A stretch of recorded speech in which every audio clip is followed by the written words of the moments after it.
You have your Bibles, go ahead and be turning to Matthew chapter 10.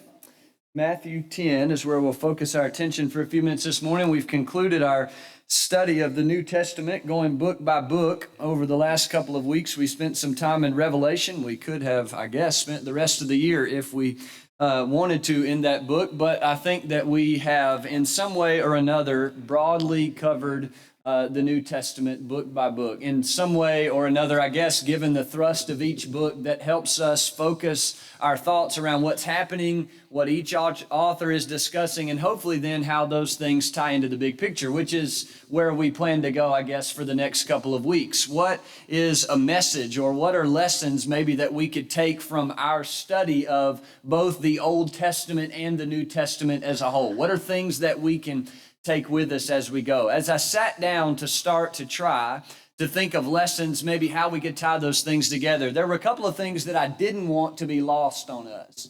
Not that these, the order that we put these in over the next couple of weeks are any more important than the others. I don't view them that way. But I think this one was on my mind, this word or phrase, our mission. I think it was on my mind more because as you conclude the New Testament, when you start to get to, really, I guess you could say not even concluded, if you start in Acts, and you work your way through the rest of the New Testament, there was one overwhelming thing that kept appearing in every one of our lessons. I mean, you can go back and I can look at our notes, I can look at our lessons, I can look at our PowerPoints, and there's one overwhelming thing that stuck out to me in really all of those, that at some point or another, there was a verse, a passage, or even we made a point to emphasize the necessity of sharing our faith with other people. That was a huge deal in the first century church, something that we often, I guess, forget about. I don't know if it's we forget about it or if we intentionally just don't do it for one reason or another, and maybe it's a little bit of both, but that was the identity of the early church,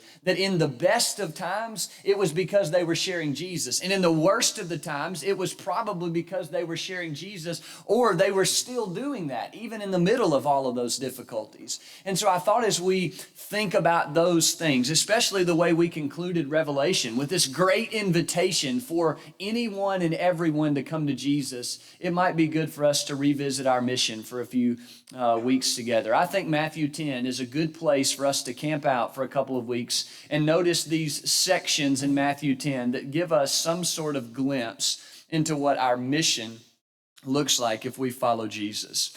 Robert George, a professor at Princeton University, said this. He said, "The days of socially acceptable Christianity in our part of the world are surely over. The days of comfortable Christianity are past." He was writing an article about the identity of Christianity and what our reputation is in the world, and that's how he opened the article, but the article went on to say something like this. He says, "Now, if you believe that the Bible teaches we are prepared, or rather, if you believe what the Bible teaches and are prepared to be completely silent about it, then you're safe. You have nothing to worry about if you believe what the Scripture says and don't do anything about it. You can still be a comfortable Christian," he says. In other words, an ashamed Christian who is willing to act publicly as if he were ashamed, you are still socially accepted. But a Christian who makes it clear that he or she is not ashamed must be prepared to take risks or sacrifices. Now, I read that from Mr. George a couple of weeks ago in an article that he put out, and I was thinking about those words and really how the end of the New Testament really, I guess, wrapped up. And you have these books of 1st and 2nd Peter where Peter's audience is under fire. Their identity is in question, and they're choosing, who am I going to follow? Am I going to blend in with the world? And am I going to cave into the pressures of the temptation and the persecution? Or am I going to embrace Jesus? Is that going to be my identity? Am I going to show the world that I believe wholeheartedly in Jesus by the things that I do and the things that I say? And then you get into the 1st, 2nd, and 3rd John, and really the emphasis is the same. God loves you, and so you let that love transform your life. Then you get into Revelation, and you have these dilemmas of the 7 churches of Asia, where there were these condemnations that they received. At least most of them did. There was one that received no condemnation, but either way, they were reminded and spurred along in their faith for Jesus. So as when those difficulties come, they can handle them properly. And then you move on through the book of Revelation and you see this worship and exaltation, gathering around the throne of God, praising Him for what they've done. And in return, those angelic creatures and the throngs of people, and John himself encouraging his audience to do the very same thing, to let everyone know that Jesus calls them to Himself freely. You have this idea then of not being ashamed, not being able to speak out, being willing to speak out, being willing to stand up, being willing to just live it simply. You see that picture in the New Testament. And so as I thought about that quote and I thought about where we've been, I thought about how important it was maybe for us to be reminded of our mission. And I think in theory, we probably all agree with what Mr. George says right there, that we probably all understand conceptually what he's saying. But in a culture like we live in, not just in America, but you could say the world in general, the things we're dealing with today, those words take on sort of a different tone. Christian convictions are under attack, I guess, really, if we want to be real, if we want to consider what it is we have in front of us. And at this rate, we might even be moving swiftly toward Christian criminalization. Like, that's the way the world seems to be trending, not just our country. And so you have to consider what Mr. George is saying in light of our reality, that it takes on a different tone, a serious meaning. It makes me consider whether or not I'm really serious about what I believe or not. There was another, I guess, trajectory of an article that Mr. George had written about the moral revolution, or the 3 stages of moral revolution. And before he gets to those 3 stages, he pointed out that moral revolution in our country particularly was proceeding really fast. And that there were some people that were arguing whether or not that Christians were the moral majority in this country anymore. And Mr. George suggested that they weren't. He said that they are the moral minority now, that it seems like followers of Jesus are not as prevalent, or if they are followers of Jesus, they're nowhere near as vocal or nowhere near as active in living out their allegiance to Jesus. That's what Mr. George thinks anyway. And he said that there were 3 stages to moral revolution, and that was what was condemned is now celebrated. And I think that we've probably reached that point in some way or another. Then you have this second stage, what was celebrated now being condemned. And then the third element is those refusing to celebrate the things that should be or are condemned by God. They're being condemned because they refuse to celebrate. I've even heard many of you who are a few years older than me say you never thought that you'd see where we are now. You never thought that it would get to where we are now, dealing with the things that we are now. I saw a guy at Walmart last night that I promise you had shorter shorts on than any girl I have ever seen in my entire life. And I'm thinking, what in the world, man? You know, I don't get it. And you know, now guys wear short shorts, but I don't think he was trying to be a guy, and that's the problem. You know, how did we get here? And many of you think about that a lot. Like, how did we get here? Why is it like it is? What are we supposed to do? And people say this about the Bible. Well, the Bible's outdated, and it's not relevant, and it doesn't really help us anymore because, you know, it's old, and how do I believe it? Well, I think I look at Matthew 10, and various other passages too, I guess. And then I see things like I saw last night, and I'm thinking, man, we're really not far away. Really not far away from what those folks were dealing with. Because, you know, the Christian age that Jesus would have been writing to or speaking to in Matthew 10, they were dealing with all kinds of stuff like this. They were dealing with a superstitious, pagan, idolatrous, rebellious, spiritually restless generation of people just like we are. And so maybe the things that Jesus gives to these disciples in Matthew 10 and sends them out to do in His name may not be too far away from what would make a difference for us in this age today. And invite your attention to Matthew chapter 10. When you open the first few verses, you see that Jesus is summoning His disciples or calling His disciples. And He sends out these 12 men with this mission. And He even tells them, warns them of the danger, which we'll pay close attention to in just a second. But He tells them that their mission was simply just to evangelize, was to take the message that Jesus was preaching, namely the kingdom of heaven is at hand. Take that message out to those people, and you tell them what's in front of them. You tell them that Jesus is here. Share the good news of the Messiah. That was their task. And what Jesus said to them in Matthew 10 is what Jesus says to us. That's what Clay read for us a minute ago. 1 Corinthians 15, 1 through 4. Paul says, "This is what I'm telling you And this is where you stand. Jesus Christ came into the world and he died and was buried and rose again according to the scriptures. Matthew 28, you take this message and make disciples of all nations. Jesus called the disciples and told the disciples to make more disciples, and that trend has never ended. That trend is still going. It's active and alive today, so long as we're living here on this earth. Every single Christian, all of us in this place today, are a God-ordained agent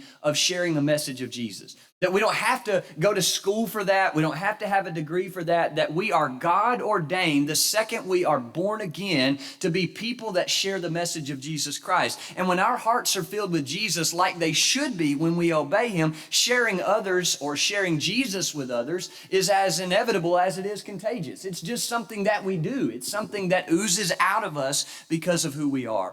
As we prepare to do that, right? That's where we're at. We know what our mission is. As we prepare to do it, I think Matthew 10 gives us a few reasons why we shouldn't be ashamed to do it. Because that's the dilemma. We all know what we have to do, but it really boils down to what Mr. George says, that most of us are fine with just being safe, that most of us are fine with just being comfortable because it's easy and we don't have any pushback or don't have any opposition. Let's point out three things that I think will keep us from doing that if we'll let Jesus have his way with us, that he instructs here in Matthew chapter 10. Three things. First thing I see in Matthew 10 is that Jesus calls his disciples. And by implication, when we look at the text, I think those things transfer to us in the greater scope of the New Testament, which is why we say Jesus called us. All right, let's read together. Matthew 10. Summoning his 12 disciples, he gave them authority over unclean spirits to drive them out and heal every disease and sickness. These are the names of the 12 apostles. First, Simon, who's called Peter, Andrew, his brother, James, the son of Zebedee, and John, his brother, Philip and Bartholomew, Thomas and Matthew, the tax collector, James, the son of Alphaeus, Thaddeus, Simon the Zealot, and Judas Iscariot, who also betrayed him. I think about that first verse where it says that Jesus called them or Jesus summoned them. That word is really important. The word summon or the word call literally means to call to oneself, to call him to himself. So it's like Jesus was begging them to come to him, to follow him. That's important as we go throughout the text. And so when we say that Jesus has called us, have we not in the recent weeks, as we concluded Revelation 22, looked at that great invitation in which Jesus says, let all who are thirsty come and drink of the water of life. It's the same word, okay? Same idea here. Same idea. Come to Jesus. Come to me. Matthew 11, 28 through 30. Same invitation. Come to me. Give me your burdens. Give me your struggles. The same idea. This implication is strong. Jesus is calling people to himself. That's his whole ministry. Come to me, and then when you receive me and I change you, take me to a...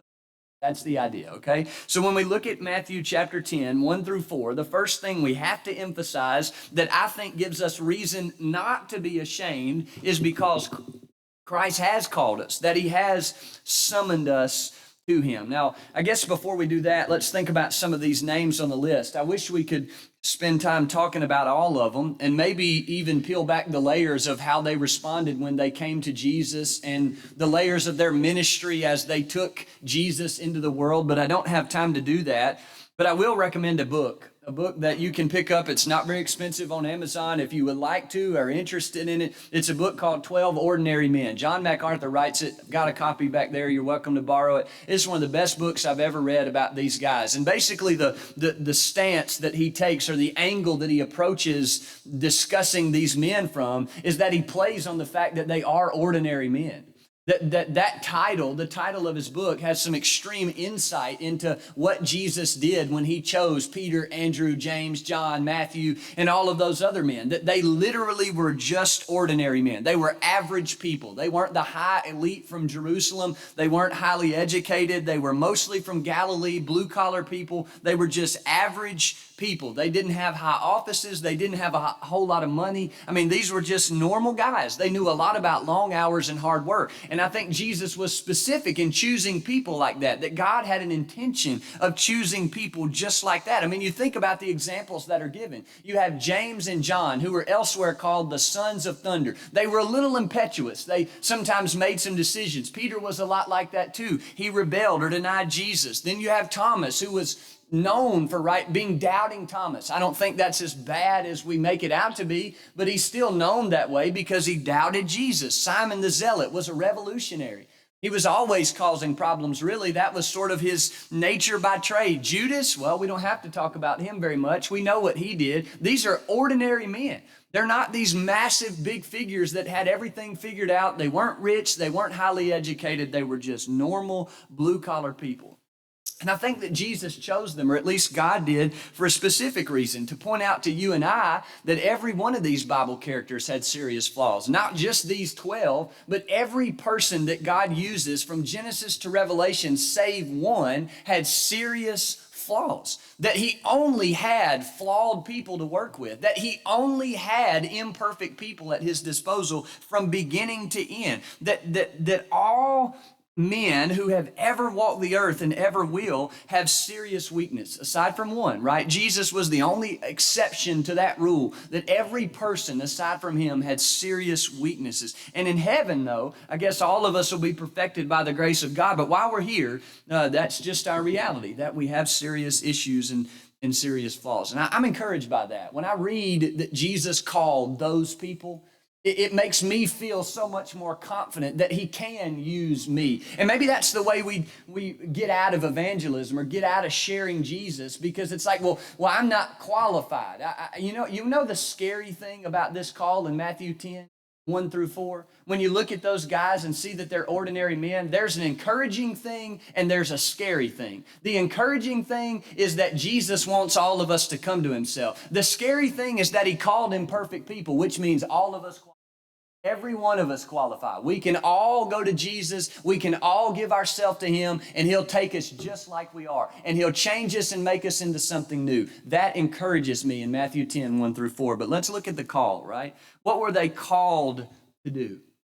What was their calling? What was Jesus asking them to do? Not just to come to himself, but there was a response, right? He's calling them to serve, to take his message out and to share it with other people, to give them authority over unclean spirits and drive them out and heal every disease and sickness. Literally, Jesus was calling them to serve other people. One day Peter is fishing, and the next day he's fishing for men. One day Matthew's a tax collector, and the next day he's following Jesus, walking wherever Jesus goes. You have all of these examples of people that literally one day were doing something else, and then the next day they're following Jesus. We are busy doing our own thing, and then one day that just changes, right? Last Sunday, Hudson Pounders, not to call him out in front of everybody, he was baptized into Christ last Sunday night, a week ago.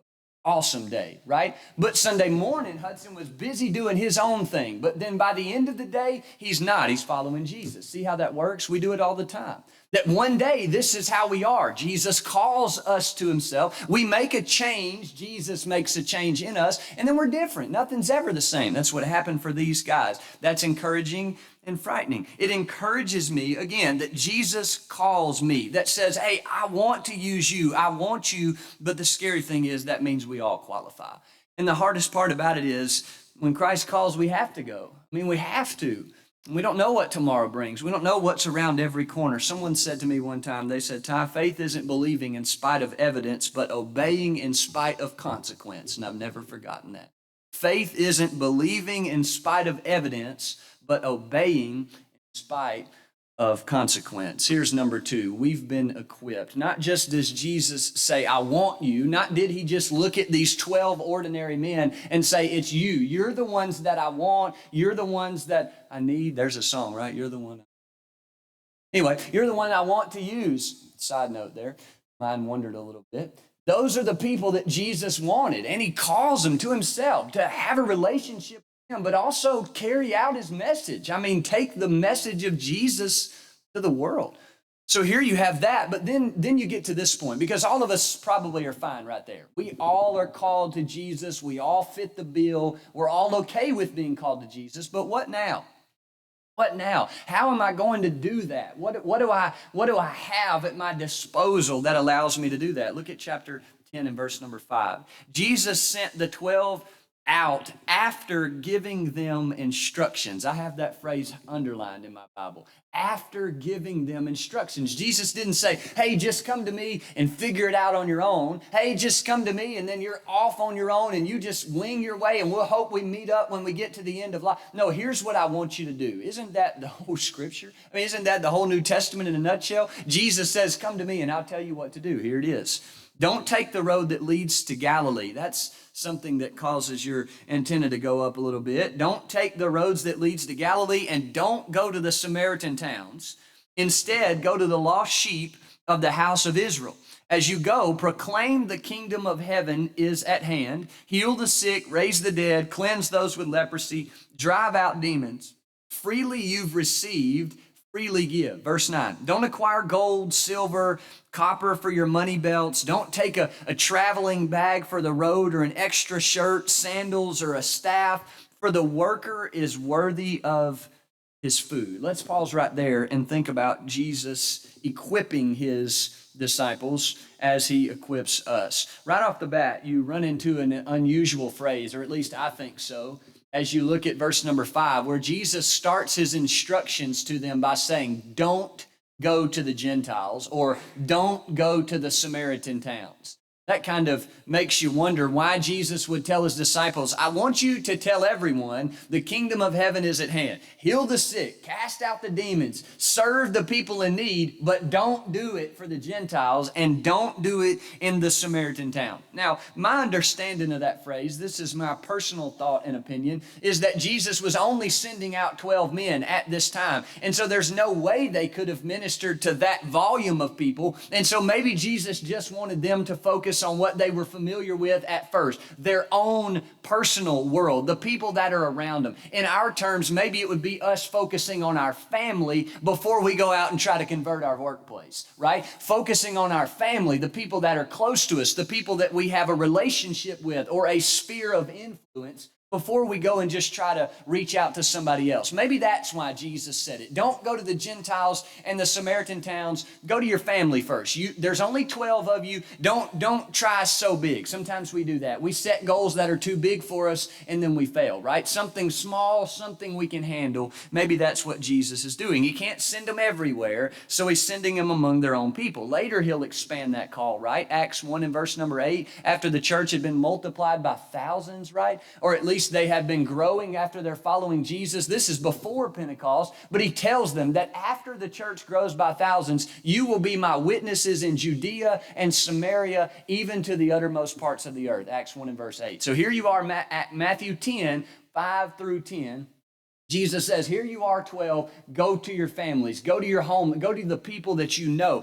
We're not looking so broad yet. That day will come. That's where we're at this point. Jesus says, you tell them the kingdom of heaven is the king is in town, and it's not business as usual. You need to understand the king is here. The one you've been waiting on, he's here. You need to listen to him or see him before he leaves. Jesus wanted them to tell everyone to pay attention to the fact that the king had come. Now, here's the proof that the king had come, he says. The sick are going to be healed, and the dead are going to be raised, and the lepers are going to be cleansed, and the demons are going to be cast out. And people will know that these disciples are working on behalf of the Messiah because all of these things are happening, that they're going to want to see Jesus because all of these disciples have gone out and helped in Jesus' name. They've gone out and lived Jesus in the eyes of the people, and so the people are going to see that they're working for Jesus. And Jesus, in doing so, has established a pattern that's worked for 2,000 years. You look at your life, maybe you remember your conversion, and you were impacted by someone who lived Jesus in front of you. They served you. They were Jesus's hands and feet in your life. And because of their influence and because of their relationship to you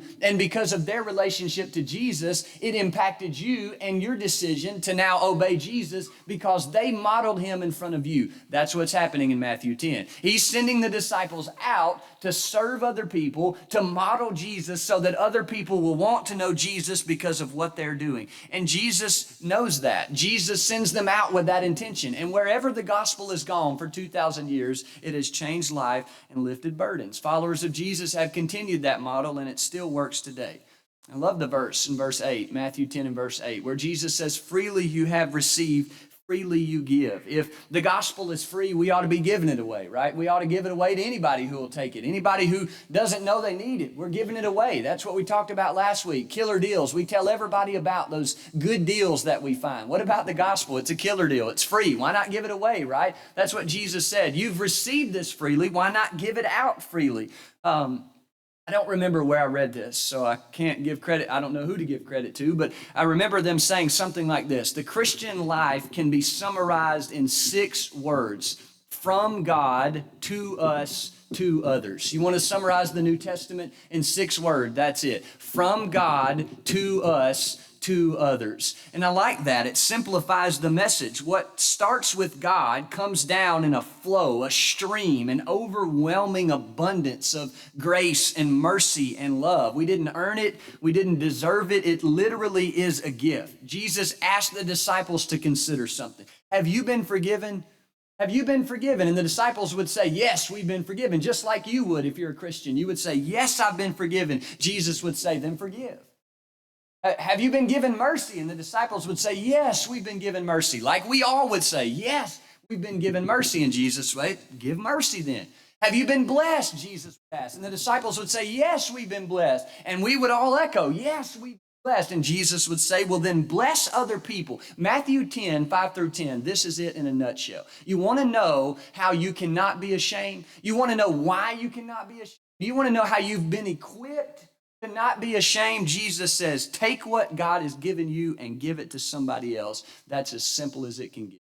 That's the Christian life in a sentence. Take what God gave you, give it to somebody else. Now, the problem is we feel inadequate. We don't feel like we're up to the task of doing that. Maybe we don't know as much. Maybe we don't have the courage to do it. Maybe we can't speak good enough in front of people. Or maybe we think we're not smart enough or strong enough to do it. And maybe the disciples would even think, Lord, I can't do that. It's too much for me. And God says, I know it's too much for you. It's not too much for me. Here's a promise. It's echoed in the whole New Testament. As Jesus sent these disciples out to do their mission, God will give you everything you need to do, everything He's called you to do.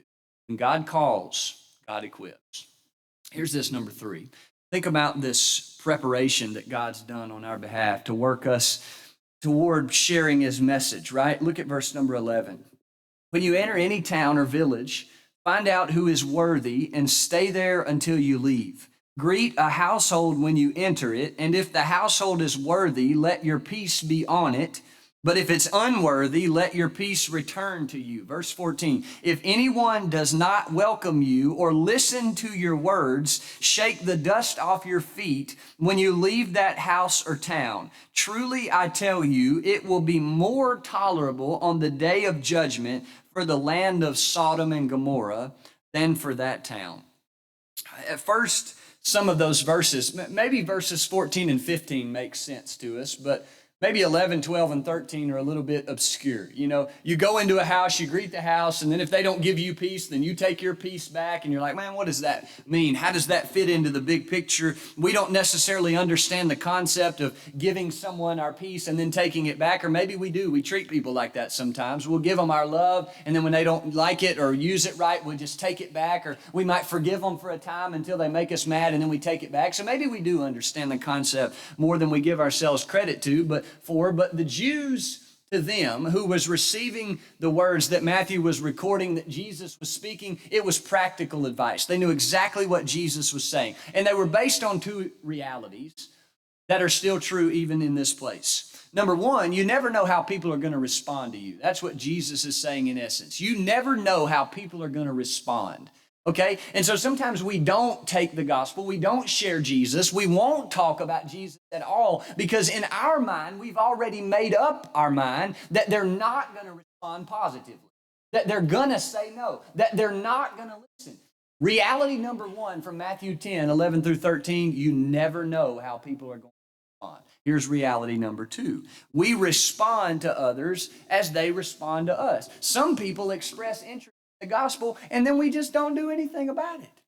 Sometimes we know that they're interested. We know that they're hungry. We know that they're lost. We know that they're struggling. We know they have a need. And we just don't do anything. Nutshell, or in a nutshell, Matthew 10, 11 through 13. You never know how people are going to respond. And when they do respond, you respond. Don't just walk away. Don't just leave them to themselves. In the chapter, in the text at least, there's a couple of various responses that are sort of described by implication. Jesus says that some people will be offended inevitably. You know that. Then you have some people that will accept and respond and obey, but you've got to be ready for whatever happens. That's the spectrum of preparation that Jesus lays on the disciples. You need to be ready for whatever happens. What do you do, though, if their response is negative?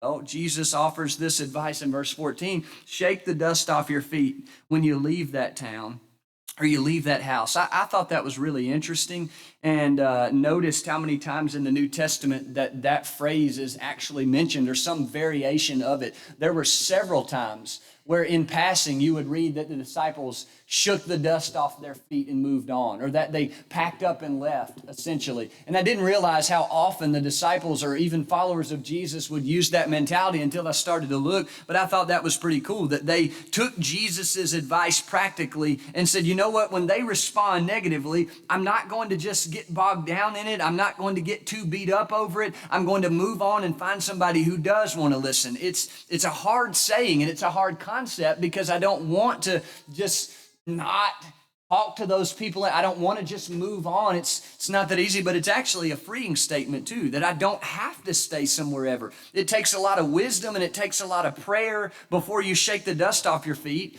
But you don't just do that because somebody just won't listen one time. But on the other end of the spectrum, you're not obligated to stay and beat your head up against the wall trying to make them do something they're not willing to do. You're not obligated to do that either. There comes a time where you really have done all you can do, where you really have shared Jesus to the extent that you can. And the passage comes to an end on a somewhat sober note in verse 15, where Jesus says, I assure you that it'll be more tolerable for the people of Sodom and Gomorrah than for that town.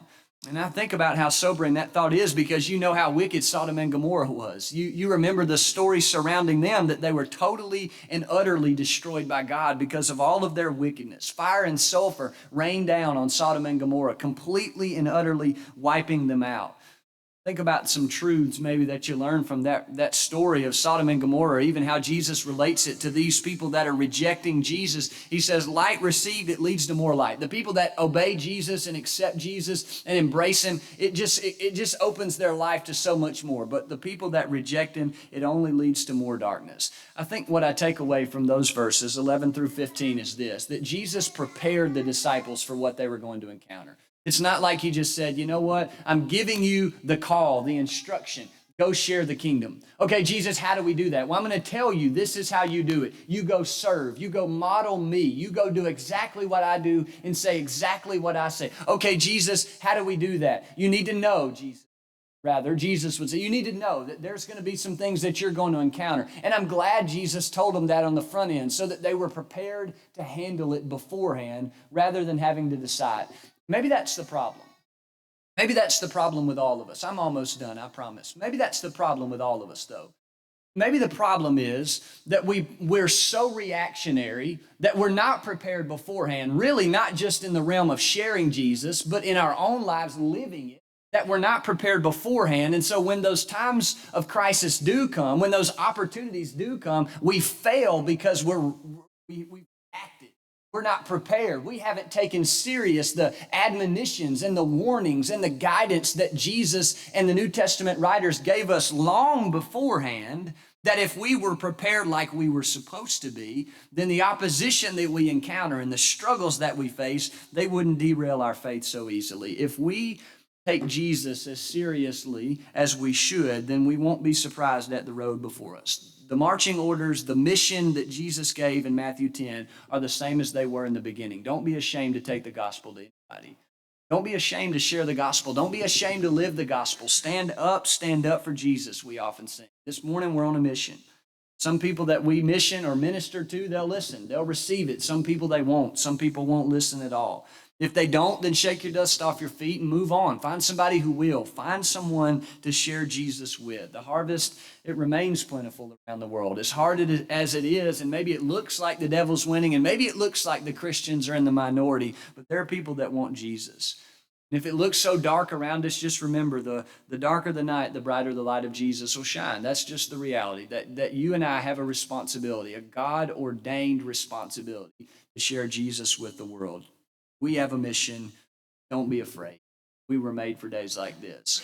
I don't know why that's been on my mind. I don't know why. Maybe it's because I realized that there are areas in my own life where I could do a better job of this, but it was just an overwhelming burden on my heart after I read through the New Testament, after we studied that practical encouragement after encouragement all through the New Testament was, don't just know it, don't just believe it, but share it with other people. That's the way the New Testament concludes. I want everyone, John says, to know that the Spirit of God says, come. I want everyone to benefit from this life-giving water that Jesus offers. I want everyone to know about it. And I would be remiss if that wasn't my mission too, that I want everyone to know about what I know, that I want everyone to have what I have. Let this be our charge this morning. Freely you have received, freely give. Maybe you're not a Christian.